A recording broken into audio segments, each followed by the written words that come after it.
कोविड-19 से हिफाजत के लिए तैयार वैक्सीन के तजुर्बात का आगाज कर दिया गया है, जो बरतानिया में इस तर्ज का तीसरा तजुर्बा है।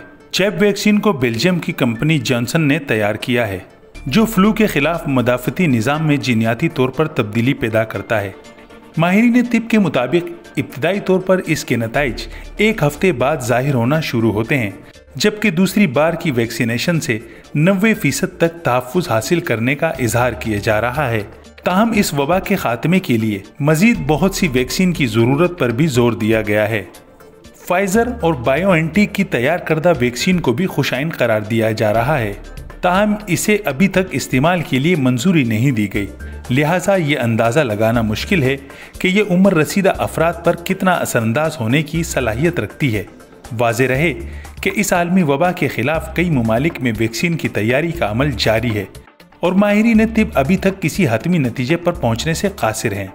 NIHR साउथहैम्पटन क्लिनिकल रिसर्च के डायरेक्टर प्रोफेसर साउल फोस्ट का कहना है कि ये वाकई अहम है कि हम बहुत सारी मुख्तलिफ मैन्युफैक्चरर्स की मुख्तलिफ वैक्सीन का जायज़ा लें।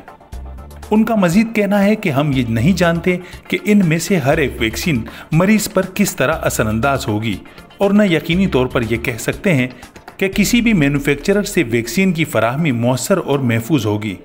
वैक्सीन के तजुर्बात और तज्ज़िये के लिए इब्तिदाई तौर पर बरतानिया में 6000 अफराद को जमा करने का काम शुरू कर दिया गया है, जबकि दीगर ममालिक में मजमूई तौर पर 30,000 अफराद इस मुहिम का हिस्सा होंगे। निस्फ रजाकारों को 2 माह के दौरान दोबारा वैक्सीन दी जाएगी। जॉनसन कंपनी की जानिब से पहले ही रजाकारों की बड़ी तादाद को एक बार वैक्सीन दी जा चुकी है और इस बात का अंदाज़ा लगाया जा रहा है कि आया वैक्सीन कुव्वत मुदाफ़ियत बढ़ाने में कितनी असरअंदाज है। माहिरीन तिब के मुताबिक मुकम्मल नताइज बरामद होने में 6 से 9 माह लग सकते हैं। जॉनसन ने फाइज की इब्तिदाई रिसर्च और अदाद शुमार से इस्तिफादा किया है और ये दोनों एक ही वायरस पर काम कर रहे हैं, जिसे स्पाइक प्रोटीन कहते हैं। बज़ाहिर कामयाब जैब वायरस के जीनियाती कोड इंजेक्शन के जरिए रजाकारों में मुंतकिल किए गए हैं। जॉनसन ने वैक्सीन के बजाय नज़ले की एक आम दवा में जीनियाती तौर पर तब्दीली लाकर इसे इस्तेमाल किया है ताकि इसे बेज़रर बनाया जा सके। कंपनी के मुताबिक ये सालमाती तौर पर कोरोना वायरस से मुमासिलत रखता है और इस बिना पर यह कोरोना के खिलाफ मुदाफ़ती निज़ाम को बेहतर तौर पर तक़वियत बख्शने में मददगार होगा। ये नुक्ता नज़र ऑक्सफोर्ड यूनिवर्सिटी और एस्ट्राज़ेनेका के तैयार करदा वैक्सीन जैसा ही है।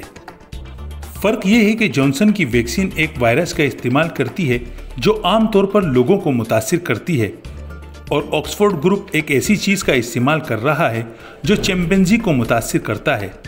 ये तमाम तजुर्बात और तज्ज़ियात बिल्कुल नए हैं। इससे कबल बरतानिया में नोवावैक्स के तहत रिवायती तरीक़े का इस्तेमाल सितंबर के आगाज़ में शुरू हुआ था। मजमूई तौर पर 25,000 अफराद पहले ही इन तजुर्बाती मुहिम्मात का हिस्सा हैं। बरतानिया ने पहले ही 6 मुख्तलिफ अक़साम की वैक्सीन के हुसूल के लिए अहकाम जारी कर दिए हैं, जिनमें जॉनसन जैब के 3 करोड़ इंजेक्शन शामिल हैं। बरतानिया के वैक्सीन टास्क फोर्स की चेयरपर्सन केट बंघम के मुताबिक बरतानिया में बड़े पैमाने पर वैक्सीन की ज़रूरत है ताकि पूरी आबादी को एक महफूज और मौसर वैक्सीन की फराहमी यकीनी बनाई जा सके। इसीलिए जॉनसन की जानिब से वैक्सीन की बीमारी से हिफाजत और तासीर जांचने के लिए तजुर्बात का आगाज़ किया गया है। उनका मज़ीद कहना है कि मैं लोगों को इस मुहिम में हिस्सा लेने की तरगीब दूंगी। उम्मीद है ये रिपोर्ट आपको पसंद आई होगी। मज़ीद ऐसी मालूमाती और दिलचस्प वीडियोस के लिए चैनल सब्सक्राइब करना ना भूलें।